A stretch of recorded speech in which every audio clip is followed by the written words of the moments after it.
Ella será mía.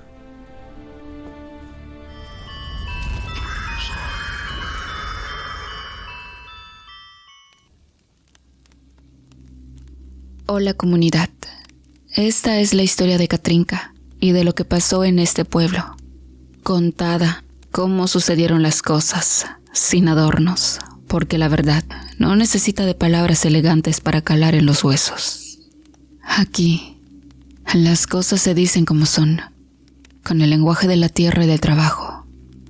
Y lo que les voy a relatar es algo aterrador. En este pueblo de calles polvorientas y gente de mirada dura, nadie recordaba con exactitud el día en que empezaron a ver a Katrinka de una manera distinta. La muchacha se había quedado huérfana cuando apenas era una criatura que no alcanzaba el hombro de un adulto. Desde entonces, creció arrimada en casas ajenas. Los vecinos la recibían más por un compromiso de caridad que por un cariño verdadero. Katrina dormía en cuartos que sobraban, donde se guardaban los aparejos o las semillas, y comía en mesas donde siempre se sentía que ocupaba un lugar que no le correspondía. Y es que no siempre los vecinos tenían posada para ella. A veces dormía en la calle, bajo la lluvia, y se alimentaba de lo que encontraba en la basura. Y cuando algo se perdía, era la primera en ser señalada como ratera. Aunque la mujer era todo menos eso. La chica aprendió temprano que, cuando uno no tiene ni padre ni apellido que pese, la única forma de seguir en pie es aprendiendo a defenderse por cuenta propia. De su madre, se decía que ella había decidido salir por la puerta falsa una tarde de agosto. De su padre, el rumor era que la pena lo había vuelto loco y que un buen día se internó en el monte para no volver jamás. Con el paso de los años, esa ausencia se volvió parte del paisaje y el hombre pasó a ser como una de esas casas abandonadas que hay en las orillas del camino. Al principio, todos se preguntaban qué pasó. Pero después, ya nadie volteaba a mirarla, porque se acostumbraban a ver las ruinas. Pero Katrina no salió como muchos esperaban. No era de las que bajaban la cabeza cuando alguien le alzaba la voz. Trabajaba a la par de los peones más fuertes, aguantando el solazo que raja las piedras y la tierra roja de la milpa que se mete en los pulmones sin soltar un solo quejido. Cuando alguien la provocaba, ella respondía, y esa firmeza empezó a caer mal en el pueblo. Pues aquí, a las mujeres se les enseñaba a obedecer y a callar, y ver a una muchacha que sostenía la mirada resultaba incómodo. Algunos hombres sintieron que eso era un desafío personal, una falta de respeto que alguien debía corregir con mano dura. Hubo quien intentó darle su escarmiento, pero Katrina sabía defenderse a los trancazos. No le importaba andar con un ojo morado o el labio partido. Pues ella, a lo único que le tenía miedo de muerte era ser sometida a que alguien le doblara la voluntad. Bien se recuerda la tarde en que el Greñas, un tipo que se sentía el gallo del pueblo por su fuerza bruta, la retó a golpes frente a la molienda. El hombre soltaba burlas diciendo que una mujer no aguantaba ni un empujón. Pero Katrina no dio un paso atrás. En cuanto el Greñas se le fue encima, ella le esquivó el bulto y le acomodó un derechazo en la quijada, que lo dejó desconectado en el suelo, soltando espuma por la boca ante la mirada de todos. El Greñas no volvió a buscarle ruido, y Katrina se limpió la sangre de los nudillos con la misma calma con la que se sacude el polvo de la ropa tras la jornada. Y bueno, no tardó mucho para que los problemas en el pueblo escalaran a otro nivel. El primero que terminó mal fue Julián.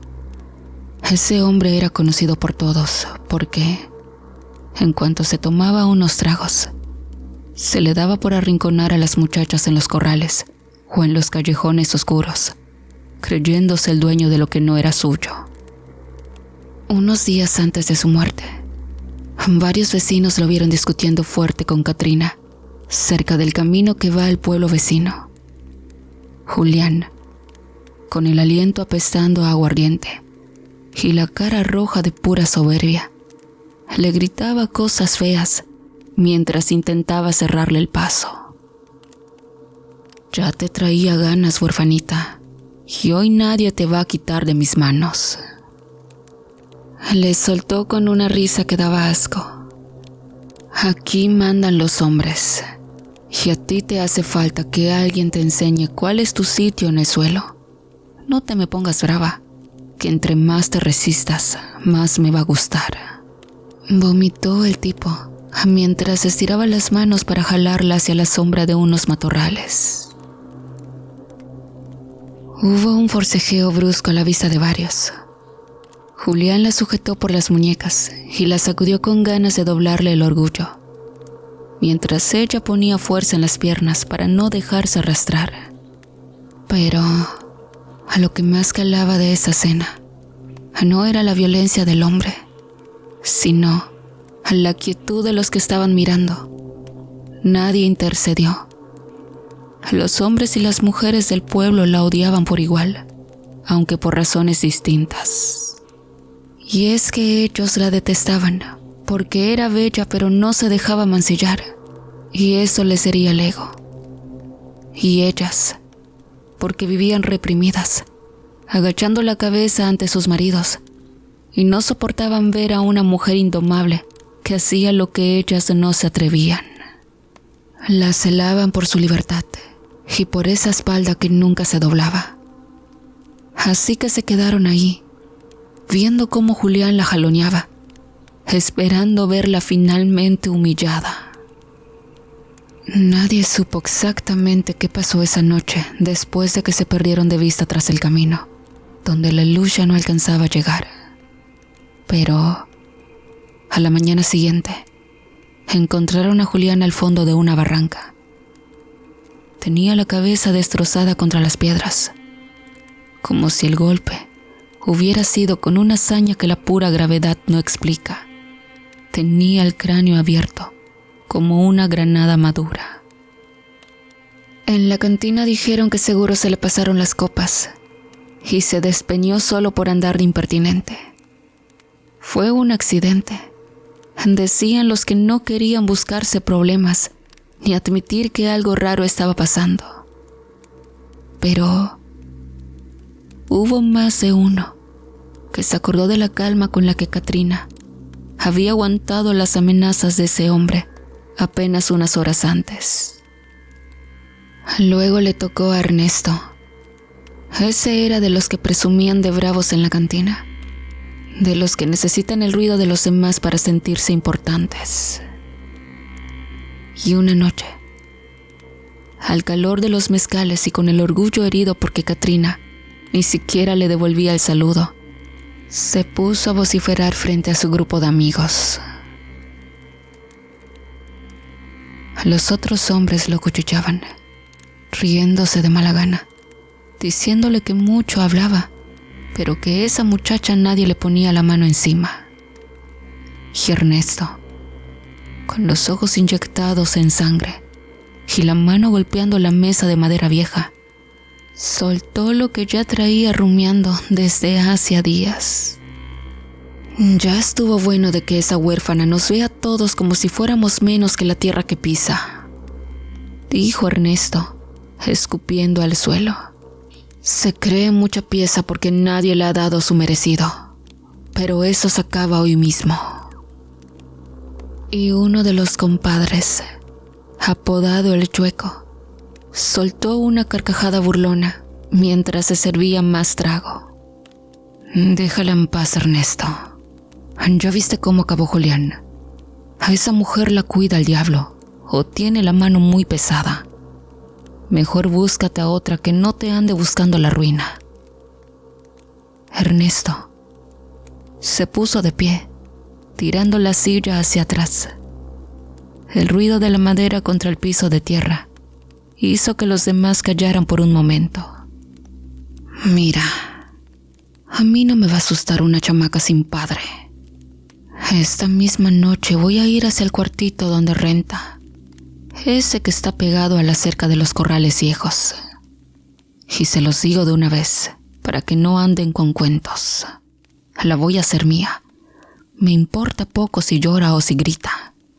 Es más, aunque le tenga que quitar la vida para que entienda, hoy Katrinka va a saber lo que es un hombre de verdad. Si no sale viva de ese cuarto, será porque no quiso entender por las buenas, pero de que la manso, a la manso. Sus amigos se quedaron callados. Había una maldad distinta en sus palabras, una decisión que ya no era de borracho, sino de alguien que busca destruir lo que no puede tener. Ernesto salió de la cantina dando tumbos, pero con el machete bien fajado al cinto. Cuentan los que todavía estaban en la calle, que lo vieron caminar con paso decidido hacia la periferia del pueblo, donde los focos ya no alcanzan a alumbrar. Decía que a las mujeres como ella se les amansa con puro rigor, pero con el miedo metido en el cuerpo. Y lo que Ernesto no sabía era que la oscuridad del monte ya lo tenían medido. Y bueno, comunidad, nadie supo qué exactamente pasó cuando llegó a las cercanías del cuarto de Katrina. Y en la mañana, su cuerpo apareció tirado en el monte, lejos de la casa de la muchacha, como si alguien lo hubiera sacado a rastras para que no ensuciara el lugar. Tenía un corte limpio en el pecho, una línea recta que le atravesaba el corazón, con una precisión que metía miedo a cualquiera que supiera de carnicería o de guerra. No había señales de pelea. No tenía tierra en las uñas, lo que indicaba que ni siquiera tuvo tiempo de defenderse. Nadie escuchó un solo grito esa noche. Ni un perro ladró, ni una puerta rechinó. Era como si la noche se hubiera tragado el sonido de su muerte. Nadie vio a nadie corriendo por las veredas, ni escuchó caballos al galope. Lo único que se comentaba después, casi en susurros y mirando hacia todos lados, para que el viento no se llevara el chisme, era que habían visto a Katrina caminar hacia esa zona del monte justo cuando el sol se estaba ocultando, antes de que Ernesto saliera de la cantina. Iba sola, caminando despacio, con los brazos caídos a los lados y sin ninguna prisa, como quien sabe que tiene todo el tiempo del mundo, porque el trabajo sucio ya tiene dueño. Entonces, a partir de ahí, la cosa se puso tensa. Cada vez que pasaba algo, la gente ya no pensaba en la mala suerte. Los hombres que tenían por costumbre acosar a Katrina empezaron a sufrir percances muy raros. Uno se cayó del caballo en un llano parejo, donde no había ni un pozo. Cuando revisaron al animal, se dieron cuenta de que tenía un corte profundo en el tobillo, como si alguien le hubiera dado un tajo con un cuchillo bien afilado para que cayera. Otro apareció todo golpeado en un sendero que él conocía desde que era niño, un camino que podía recorrer con los ojos cerrados. Y luego, hubo otro que hallaron muerto de un tiro certero. Ese disparo no lo había hecho un novato. Era obra de alguien con la mano firme y mucha experiencia en las armas. En todos los casos, había un hilo que los unía con la muchacha. Una pelea reciente, una mala palabra dicha en público, una mirada de ella que no se apartaba ante el insulto. Katrina no decía nada, no daba explicaciones, ni se ponía a llorar por los rincones. Seguía caminando por las calles del pueblo con la misma tranquilidad, como si los muertos y los rumores no tuvieran nada que ver con su vida. Esa manera de ser fue lo que terminó por convencer a los vecinos que ella era la culpable. Pues no se veía como una mujer asustada por la violencia, sino como alguien que entendía esa violencia mejor que nadie. Y la gota que derramó el vaso fue lo de Tomás. Ese sí, era de los más pesados del lugar, un hombre violento que no respetaba a nadie. En la cantina, delante de todos, juró por su vida que iba a obligar a Katrina a que lo respetara y que lo iba a hacer esa misma semana. 3 días pasaron y a Tomás no se le vio por ninguna parte. Al 4.º día, lo encontraron medio enterrado en el monte. Tenía un balazo en el pecho, justo en el centro, y se notaba que alguien lo había arrastrado un buen trecho por la tierra. Eso, ya no había forma de explicarlo como un accidente o una caída. Aquello era un asesinato planeado. La gente del pueblo, llena de rabia y de un miedo que les revolvía el estómago, decidió que ya era suficiente. Una noche, se juntaron varios y la fueron a buscar. La rodearon en la plaza, bajo la luz de unas cuantas lámparas que apenas alumbraban. Empezaron a gritarle, a exigirle que dijera la verdad, a acusarla de una asesina y de tener tratos con cosas oscuras. Katrina se quedó ahí parada, en medio de todos, escuchando sin decir una sola palabra. No negó las muertes y aceptó que ellos habían muerto bajo su mano. Nadie hace nada en este pueblo. Esos cabrones hacen y deshacen a su puritito gusto y todos callan. Por eso tenían que morir. Muerto el perro sacaba la rabia. Uno de ellos, el más valiente o el más tonto, dio un paso al frente y estiró la mano para agarrarla del brazo con fuerza, pero no alcanzó a tocarla. En ese mismo instante, un disparo seco retumbó desde la oscuridad del monte, y el hombre cayó al suelo, derribado por la bala antes de que sus dedos rozaran la ropa de Katrina.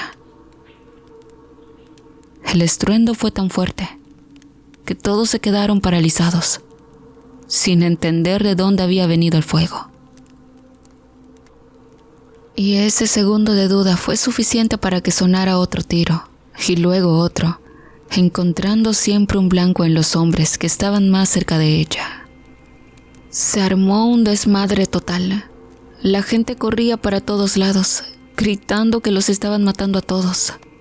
Nadie podía ver de dónde venían los balazos. Parecía que la misma oscuridad estaba disparando. Los tiros venían de un lugar alto, lejos del pueblo, pero con una puntería que no dejaba margen al error. Cuando el ruido cesó y el silencio volvió a caer sobre la plaza, Katrina ya no estaba. Se había esfumado entre el humo y el miedo. A la mañana siguiente, el pueblo era un funeral. Había más hombres que no despertaron. Los vecinos, armados hasta los dientes y con la sangre hirviendo, se metieron al monte. Estaban convencidos de que iban a encontrar a Katrina escondida con un rifle esperándolos. En el camino, los rumores volaban. Unos decían que un demonio se había bajado de los cerros. Otros juraban que la mujer era un nahual que se transformaba en animal para matar. Y las viejas decían que Katrina siempre había sido una bruja que tenía pactos con el diablo. Y bien, después de muchas horas de andar entre las peñas y los espinos, dieron con una choza pequeña, oculta entre los árboles más viejos, donde casi no llegaba la luz del sol. Entraron por la fuerza, pero lo que encontraron no fue a una bruja ni a un demonio. Adentro de la cabaña todo estaba en orden. Había armas, rifles de esos que usan los que saben cazar venados, todos limpios y bien aceitados. Había una caja con municiones y una serie de mapas del pueblo dibujados a mano. Y los mapas tenían anotaciones muy detalladas sobre los caminos, los horarios en los que la gente salía a trabajar y los nombres de cada hombre que le había hecho la vida imposible a Katrina. Bajo una mesa de madera tosca, encontraron una caja de madera y al abrirla, vieron fotografías viejas, ya amarillentas por el tiempo. Eran fotos de Katrina cuando era una niña pequeña, antes de que se quedara sola. Y junto a las fotos, había una carta que nunca fue entregada. En ese papel, un hombre le pedía perdón a su hija. Le pedía perdón por haberla dejado sola tantos años. Le explicaba que nunca se había ido por cobardía ni por tristeza. El padre no se había internado en el monte para morir. Lo había hecho para planear su venganza. Y en la carta contaba la verdad que el pueblo había preferido olvidar. La madre de Katrina no se había acabado por sí misma. A la mujer la habían asesinado un grupo de hombres en un intento de abuso. Y luego inventaron la historia de la puerta falsa para lavarse las manos. El padre nunca se había ido. Todo ese tiempo, durante años y años, había vivido como un ermitaño allá arriba en los cerros. Había pasado cada día observando el pueblo desde la distancia. Había seguido cada paso de su hija, cada amenaza que le lanzaban, cada gesto de desprecio y cada mano que intentaba aprovecharse de la que creían desprotegida. Las muertes no fueron obra de una muchacha llena de odio ni de fuerzas del más allá. Fueron ejecuciones frías, hechas por un hombre que conocía el terreno como la palma de su mano y que simplemente esperó el momento justo para ir limpiando el camino de su hija. Katrina nunca tuvo que apretar un gatillo. Ella sabía, o tal vez sentía, que alguien la cuidaba desde las sombras. El pueblo entendió la verdad demasiado tarde. Se dieron cuenta de que lo más peligroso de este lugar no era una mujer que se negaba a ser sumisa, sino el hombre que la había estado vigilando en silencio, oculto entre los árboles, cargando su rifle con la paciencia que solo da el hambre de justicia. Y saben, comunidad, desde ese día, el nombre de Katrinka y el de su padre se quedaron grabados en la memoria de la gente, no como una leyenda, sino como un recordatorio de que en el monte las cuentas siempre se terminan pagando. Sinceramente, comunidad, hoy en día la humanidad siempre ataca al más vulnerable y al que cree solo, como en el caso de Katrina, aunque sinceramente me pone algo contenta saber que su padre la cuidaba desde la distancia y que al final terminó protegiéndola de todos aquellos hombres que le querían hacer daño. Por eso siempre digo que debemos pensar bien los actos que vamos a cometer y nuestras intenciones más que nada. Te agradezco muchísimo por llegar al final de este relato.